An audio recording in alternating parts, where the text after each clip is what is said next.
Arattupuzha Pooram കൊടിയേറി. Pooram April 9-ന്. ശക്തമായ സുരക്ഷ ഒരുക്കി തൃശൂർ റൂറൽ പോലീസ്. സുരക്ഷയ്ക്കായി ഡ്രോൺ നിരീക്ഷണവും.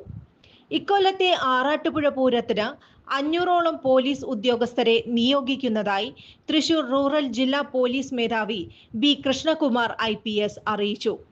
ചരിത്ര പ്രസിദ്ധവും ഒപ്പം ഏറ്റവും പുരാതന ക്ഷേത്രോത്സവവും എന്നറിയപ്പെടുന്ന ആറാട്ടുപുഴ പൂരത്തിന് കൊടിയേറി. പ്രൗഢഗംഭീരമായ ആറാട്ടുപുഴ പൂരം ഏപ്രിൽ 9-നാണ്. ആനകളെ കൃത്യമായി പരിപാലിക്കുന്നുണ്ട് എന്ന് ഉറപ്പുവരുത്തുന്നതിനും പ്രത്യേക ശ്രദ്ധ നൽകി ജനസുരക്ഷ ഉറപ്പുവരുത്തുന്നതിനും ബന്ധപ്പെട്ട വകുപ്പുകൾക്ക് നിർദ്ദേശം നൽകിയിട്ടുണ്ട്. സ്ഥിരം കുറ്റവാളികളെ നിരീക്ഷിക്കാനും അനധികൃത മദ്യവിൽപ്പന, ലഹരി വിപണനം എന്നിവ തടയാനും ഡാൻസ് ഓഫ് മഫ്തി പോലീസിനെ നിയോഗിച്ചിട്ടുണ്ട്.